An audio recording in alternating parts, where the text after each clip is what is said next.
Cengal, Cikeleng, itu kawasan tebing yang diambil alih. Padahal itu kan tegakan yang harus dijaga oleh kita. Harusnya hal-hal seperti kan nggak boleh dikuasai bangsa asing. Bahkan bila perlu negara membeli itu, gitu loh harusnya. Harusnya betul nggak? Ya kan? Desa punya Undang-Undang Desa Nomor 6 2014. Di situ ada hak subsidiaritas. Berarti desa diberi keleluasaan untuk membuat keputusan mutlak di desanya. Maka desa bisa membeli aset desa. Tegakan ini harus dikuasai karena itu potensi tambah. Yang namanya Pasir Ibis, Bobojong, atau kawasan Lemah Mala kalau bahasa Sundanya. Lemah Mala itu pelemahan membawa Mala. Kalau itu dikuasai oleh kekuatan asing, maka kita akan hancur. Kami kunjungan ke PUTR dan Bapeda dalam kerangka melaksanakan tugas kunjungan dan inventarisasi pengayaan materi Pansus Pembangunan Pangan Daerah. Pansus Raperda tentang pangan daerah itu terusulkan 9 rancangan peraturan daerah, dan Pansus ini diperpanjang pembahasannya karena di dalamnya belum maksimal memuat tentang rencana pembangunan daerah, terutama tentang kawasan pangan, terus kawasan pangan lokal, kawasan rempah-rempah, dan juga kawasan tentang urban farming. Urban farming itu pertanian skala kota, dan juga belum memuat tentang sawah abadi. Sawah abadi yang khusus tentang padi, yang itu harus disesuaikan dengan jumlah penduduk, yaitu antisipasi rawan pangan kita, bencana pangan kita. Jadi kalau ada bencana pangan atau kekurangan pangan, Kuningan sudah antisipasi. Dan ini berkaitan erat dengan LP2B, yaitu lahan berkelanjutan. Dan dalam Raperda ini akan dituangkan kawasan, yaitu kita akan mencari data tentang lahan pengangonan yang ada di desa-desa, datanya harus masuk, juga lahan titisara dan lahan GG. Nah, untuk urban farming kita akan menggunakan tanah eks bengkok desa yang sebelumnya, yang waktu itu belum menjadi kelurahan. Nah, setelah kelurahan kita akan inventarisasi lagi data kawasan itu, yaitu dari 20 tahun ke belakang. Tadi udah disampaikan dengan tata ruang dan dengan Bapeda, kita akan inventarisasi lagi aset X desa yang sekarang sudah beralih menjadi kelurahan. Nah, aset desa itu atau aset pemerintah daerah itu akan dijadikan yang disebut dengan urban farming, yaitu kawasan pertanian skala kota. Nah, di situ ada taman pangan, harus ada taman pangan. Nah, biar pangan-pangan kita itu tidak tergerus oleh tumbuhan-tumbuhan baru yang akhirnya menghilangkan kekayaan kita. Nah, dan itu nanti setelah data itu ada, baru kita akan tetapkan kawasannya. Nah, berapa kawasan yang akan dibutuhkan oleh kita nanti akan kita bahas dalam pansus ini. Yang udah pasti bahwa ada sekitar 17.000 hektar sawah abadi yang harus kita amankan, dan itu harus dijamin tidak bergeser kepada kawasan lain, tidak beralih fungsi menjadi kawasan pemukiman ataupun kawasan-kawasan lain, pertokoan ataupun apa, nggak boleh. Kenapa? Karena ini menyangkut ketahanan pangan kita. Dan juga kenapa ini harus didata, jangan sampai aset pemerintahan kita ini nanti bergeser menjadi aset privat ataupun juga kepentingan industrialisasi lain. Tapi ini harus benar-benar terjaga. Karena hanya ini yang kita miliki. Hanya ini kekuatan yang harus kita jaga. Kalau ini tidak terjaga, waduh bisa bahaya nanti. Nah, kita tadi sudah menghitung sampai tahun 2030. Jadi Sawah Abadi tahun 2017 telah melakukan pemetaan dengan perhitungan sampai tahun 2030. Nah, sampai tahun 2030 itu 17.000 hektar sawah abadi harus tetap terjaga. Sehingga kita juga menjadi kabupaten yang bisa menjawab tentang kemiskinan ekstrim tadi. Nah, apabila di desa-desa ada kawasan tanah pengangonan, itu harus sudah mulai di guidance, didampingi oleh pihak kecamatan, dampingi oleh pihak pertanian dan perkebunan untuk potensi apa itu diberdayakan, jenisnya apa harus diberdayakan di sini. Dan juga kita sedang usahakan mengkomunikasikan dengan perhutani untuk kawasan sosial masyarakat, hutan sosial masyarakat. Nah, itu diperkirakan ada sekitar 9,7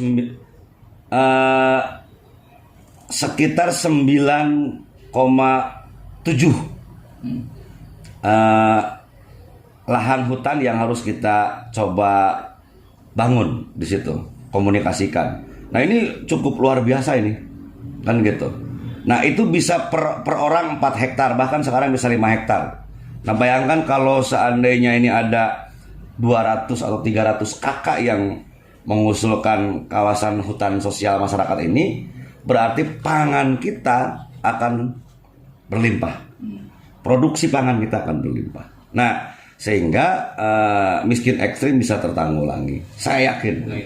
Tinggal sekarang ini keseriusan melakukan pendataan kawasan. Sekarang harus sudah bisa melakukan pendataan kawasan. Nah, sehingga tidak membebani kepada anggaran yang ada di desa. Kan gitu. Sehingga DD harus ditarik kepada bantuan sembako ataupun apa. Tapi memang kita bisa melakukan satu pendataan, lalu kita bisa mendistribusikan masyarakat kita mengolah tanah tersebut sehingga mereka punya mata pencaharian, mereka punya sumber pendapatan. Gitu. Nah, jadi tidak ada kalimat kalau di Kuningan harus mengalami ini. Tinggal sekarang pendataan kawasan, pendataan masyarakat miskin ekstrim, by name, by address, by profile. Miskin masyarakat saudara kita yang miskin ini kemampuannya apa?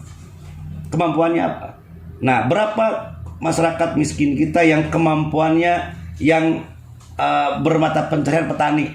Nah, kita distribusikan ke situ. Nah, jadi tanah GG, tanah pengangonan, tanah Titisara tidak dikuasai oleh menak desa, tidak dikuasai oleh tokoh-tokoh kabupaten, tapi memang benar-benar didistribusikan kepada masyarakat miskin kita. Kemanfaatannya. Sehingga nanti bisa tertanggulangi. Nah, ini harus diperkuat dengan legalisasi desa. Jadi masyarakat yang mengelola tanah bengkok itu harus disertai dengan SK kepala desanya. Misalnya, saya ngelola tanah bengkok, saya masyarakat miskin mengelola tanah bengkok. Nah, saya harus punya SK-nya bahwa saya itu ngelola tanah bengkok di kawasan mana, seluas berapa, nanti 1 tahun ke depan diregistrasi ulang SK-nya. Sehingga si pengelola pun punya legalitas hukum. Kan gitu. Nah, ini demi kebaikan semua. Demi penertiban aset semua. Nah, kalau sistem administrasi pemerintahan itu sudah berjalan seperti itu, nah sehingga ada jaminan bahwa kawasan atau aset Titisara, aset pengangonan, aset GG itu tidak hilang karena memang terregistrasi dalam SK kepala desa. Nah, nanti merambah lagi ke kawasan perhutani, hutan masyarakat. Berapa yang diberikan kepada siapa? Siapa ngelola berapa hektar di kawasan sosial hutan sosial masyarakat itu? Lalu direkomendasikan apa yang harus ditanam. Apa kebutuhan pemerintah daerah untuk mengisi pasarnya? Kita dampingi itu. Gitu. Itu baru bisa bahwa semua potensi pangan kita ini memang terkonsep secara jelas. Tata ruangnya, wilayahnya, peruntukannya, kebutuhan pasarnya. Semua bisa dikendalikan. Mungkin itu tujuan kunjungan kita. Sepengetahuan kita kan 8 Raperda sudah disahkan. Ya. Tinggal 1 nih ada indikasi apa gitu kan, kok molor begini Pansus Raperda Pangan ini, Pak? Sebetulnya ini bukan molor ya. Kita justru meminta perpanjangan. Dan sangat logik. Kenapa? Karena dalam pasal-pasal dalam rancangannya tadi belum menyertakan kawasan. Zona inti pangan kabupaten ini belum ditetapkan dalam Raperda ini. Kedua, pangan ini kan tidak hanya milik pedesaan. Di kota juga ada potensi ya, tadi tanah aset pemerintah daerah dari ex Bengkok yang sekarang bergeser menjadi kelurahan yang disebut dengan urban farming. Nah, itu pertanian skala kota. Nah, apa yang akan direkomendasikan oleh pemerintah daerah, khususnya dinas pertanian, kepada kawasan itu? Mau tanam apa? Padi atau sayuran atau rempah-rempah atau buah-buahan? Rekomendasikan itu.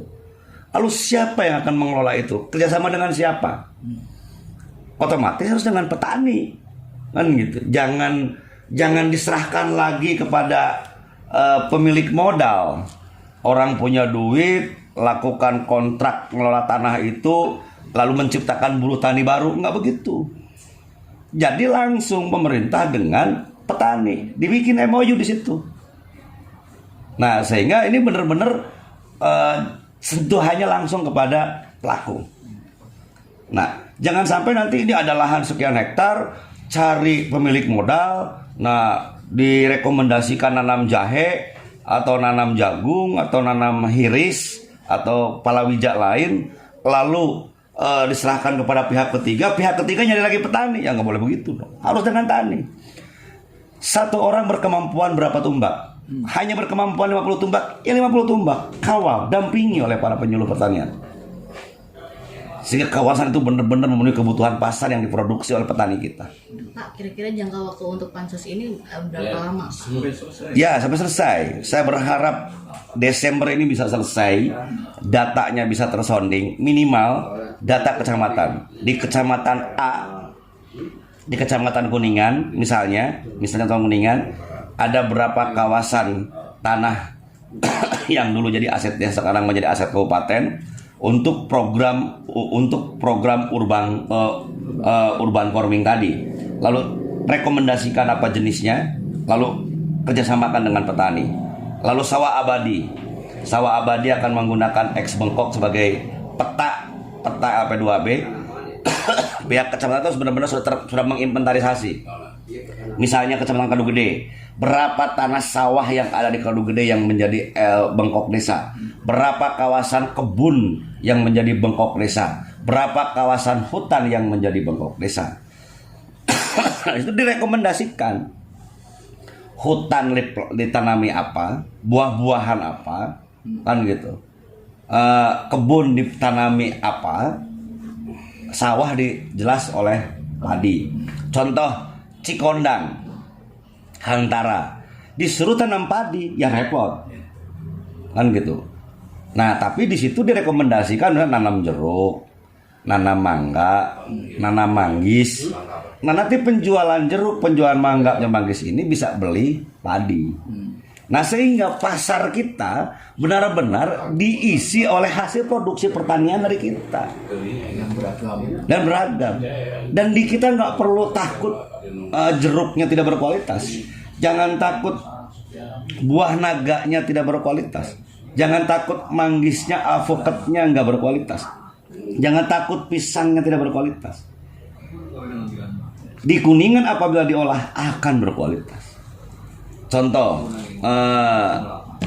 Ciasih, Nusa Herang, berapa ton per tahun buah naga yang diproduksi oleh saudara kita di sana? Ada buah mangga warna ungu, ada buah mangga warna merah, ada buah mangga warna putih, bahkan ada buah naga warna kuning di sana udah diproduksi. Jadi sebetulnya kekayaan kita melimpah. Berapa nanti manggis akan diproduksi oleh Kecamatan Salajambe ketika tanah GG-nya, tanah titisaranya, tanah pengangonannya sudah terinventarisasi, lalu direkomendasikan untuk fokus kepada pangan Kabupaten Kuningan. Ada pangan hayati, ada pangan nabati, ada pangan hewani. Kawasan mana yang harus diperuntukkan untuk perikanan, kawasan mana untuk peruntukan peternakan, kawasan mana untuk buah-buahan, kawasan mana untuk sayuran, kawasan mana untuk rempah-rempah, itu harus semua terpetakan. Saya yakin bisa. Kenapa? Karena wilayahnya ada, potensinya ada, gitu. Dan kita harus menghidupkan kembali rempah-rempah lokal, rempah-rempah kita. Pak, target persentase pencapaian dari angka kemiskinan ekstrim untuk menuntaskan berapa Pak? Saya punya keyakinan 75% di tahun 2022 itu tuntas. Kalau sistem yang digunakan itu benar-benar jelas. Gitu. Tidak hanya berbicara program sembako, tapi pemanfaatan kawasan untuk mereka punya sumber pendapatan. Jadi tidak pengentasan kebutuhan semata lalu temporer, tapi harus pengentasan yang permanen ini. Mereka diberi ruang kebijakan. Kebijakannya dari mulai tingkat desa sampai tingkat kabupaten. Kebijakan tingkat desa, inventarisasi dulu masyarakat miskin. Rekomendasikan untuk inventarisasi lagi apa kemampuannya. Setelah kemampuannya ketemu, rekomendasikan kebijakannya. Selesai. Mau tidak mau harus begitu.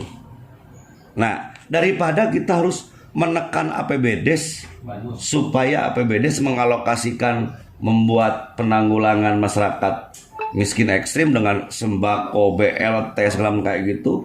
Di sisi lain kepala desa harus membangun wilayahnya. Kira-kira begitu. Mereka dipilih juga dengan beban yang cukup besar. Lalu sekarang daya dukung keuangannya harus diarahkan karena situasi miskin ekstrim.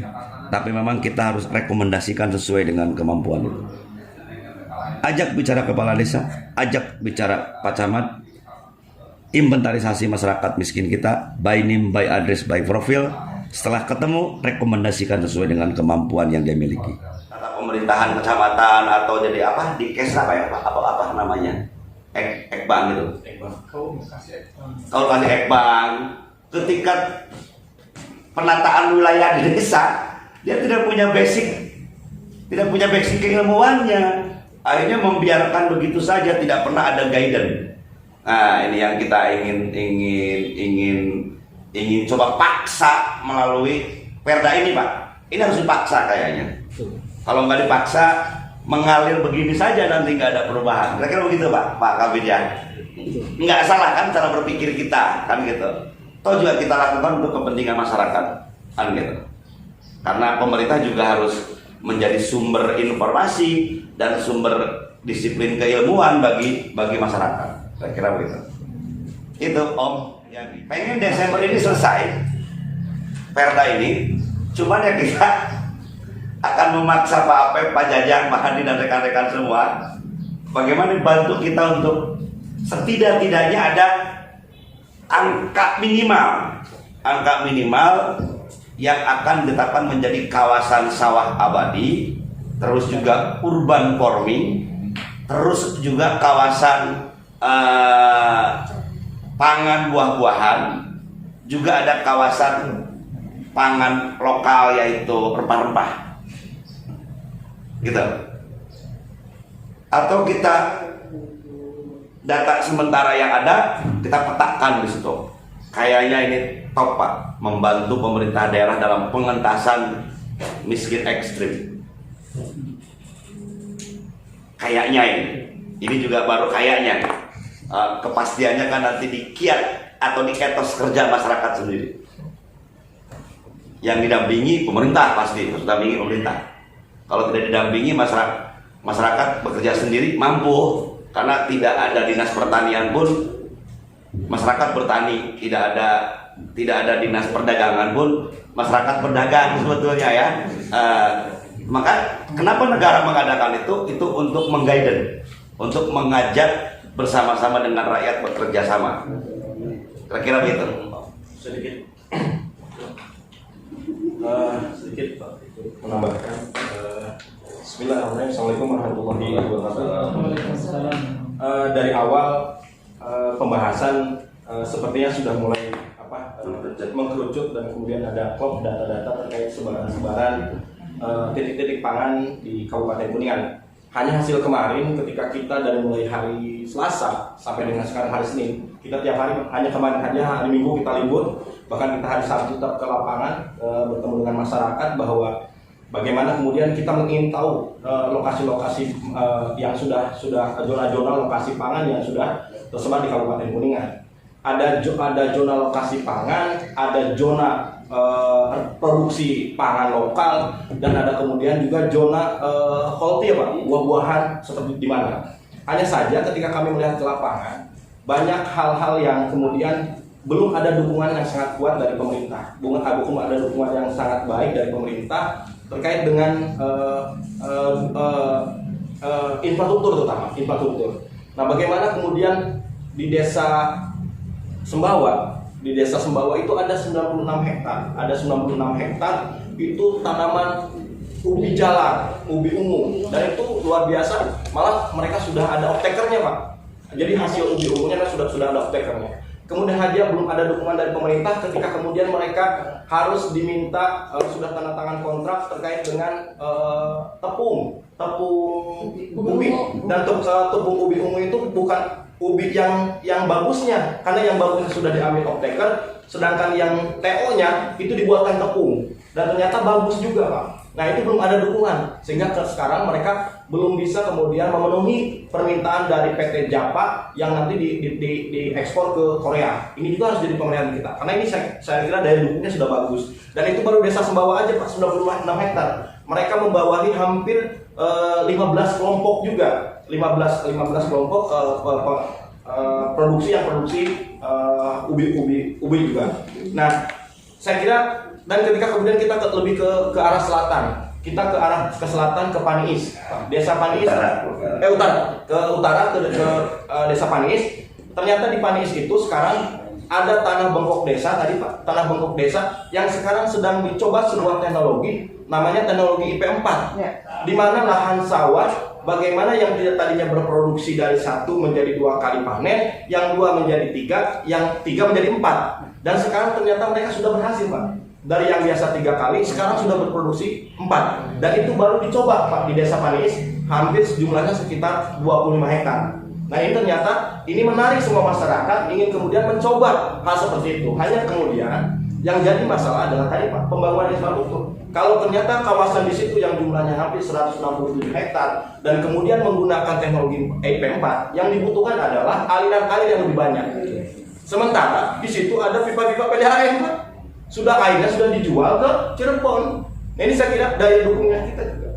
Jadi sehingga ke depan ketika hal-hal yang memang dibutuhkan untuk daya dukung pangan ini tidak kemudian dilempar dulu ke Cirebon. Saya kira berarti hasilnya ke Cirebon itu katanya mungkin karena daya sudah cukup, dinilai sudah cukup, kemudian airnya dijual ke sana Pak. Nah, mereka membutuhkan beberapa fasilitas sehingga kawasan di sana yang jumlahnya hampir 167 hektar dengan teknologi IP4 itu mereka bisa 4 kali panen Pak. Ini hal yang harus kemudian mudah-mudahan bisa mengurangi tadi Pak, ketersediaan pangan, apakah nanti 10 tahun, 20 tahun, 30 ini bisa selesai dengan hal itu. Walaupun lahannya berkurang, tapi dengan teknologi itu minimal bisa menambah hasil panennya. Ini hal yang kemudian, karena saya yakin, saya mencatat bahwa tiga pilar dari pembangunan pangan daerah itu yang pertama ketersediaan Pak. Nah, tadi ketersediaan tadi, yang kedua keterjangkauan, yang ketiga stabilitas. Nah, ketersediaan tadi itu Pak menggambarkan bagaimana sistem pertanian ini yang dapat menyediakan kebutuhan dan kemudian metode apa. Yang kemudian tadi metodenya seperti IP4 itu Pak. Ini mudah-mudahan jadi pembahasan juga dan saya yakin dan saya setuju ketika nanti data kita, data dari Raperda ini adalah berdasarkan pemetaan ini Pak. Berdasarkan pemetaan yang sudah dicantumkan dalam revisi RT/RW dan sudah tercantum dalam Pergub terkait KP2B. Karena itu nanti akan jadi kawasan dan akan menjadi rekomendasi kita dalam Raperda. Sehingga nanti yang sudah tercantum di sana mau tidak mau kita akan lakukan pemetaan terkait dengan zona-zona pangan tadi Pak. Dan kemudian saya berharap bahwa ini bukan hanya sebuah wacana, tapi ini harus ada kemudian menjadi sebuah keputusan sehingga apa yang tadi dibahas dan disampaikan ini sehingga cepat kemudian ditetapkan sebagai zona-zona pangan yang tadi disampaikan. Kemudian ada beberapa hal yang mungkin jadi catatan dan nanti kami meminta Pak data yang tadi disampaikan secara lisan bisa disampaikan secara tulus kepada kami sehingga kami akan juga tetapkan dimasukkan dalam Raperda zona-zona yang tadi disampaikan. Dan kemudian saya sangat setuju kemudian tadi Pak ketika zona ini adalah menyentuh tanah masyarakat ini agak susah. Masyarakat punya kewenangan kasarnya tanah-tanah air macam air gitu tadi Pak bahasa seperti itu, maka saya setuju kemudian ini pemetaan ini data ini hanya berdasarkan data yang mempunyai data desa yang tadi tanah bengkok, nitisara, tanah GG itu yang kemudian menjadikan zona itu lebih aman karena kalau kemudian zona-zona tersebut menjadi zona pangan tadi ini agak mudah Pak kita memberikan aturan karena sudah dari atas ini lebih mudah. Kalau masyarakat agak susah Pak. Namun untuk itu saya setuju kemudian zona-zona kawasan ini berdasarkan zona integrasi. Harapannya seperti itu jangan kemudian kita hanya membuat zona tapi kita membuat fasilitas yang kemudian memicu masyarakat untuk membangun fasilitas rumah yang lain. Itu mungkin Pak sementara yang saya sampaikan. Sekali lagi mudah-mudahan ini nanti ada kesepakatan dari teman-teman semua di mitra terkait di sini sehingga kemudian data-data itu tetap cepat tersinkron dengan kami sehingga kami segera bisa memetakan datanya ataupun nanti bisa terintegrasi dengan tadi Pak ya dengan DPMD atau inspektorat datanya disinkron meminta data ke desa masing-masing data inventaris desa seperti apa sehingga itu menjadi nanti akan kita tetapkan. Karena pasti kalau ditetapkan tanah desa udah pasti Pak. Tanah desa kalau tanah masyarakat udah pasti. Kalau tanah desa udah pasti. Itu saja Pak. Mungkin terima kasih. Assalamualaikum warahmatullahi wabarakatuh. Waalaikumsalam. Terima kasih Pak Yaya. Masih ada? Cukup kayaknya. Tambahan? Ya, Pak Hadi.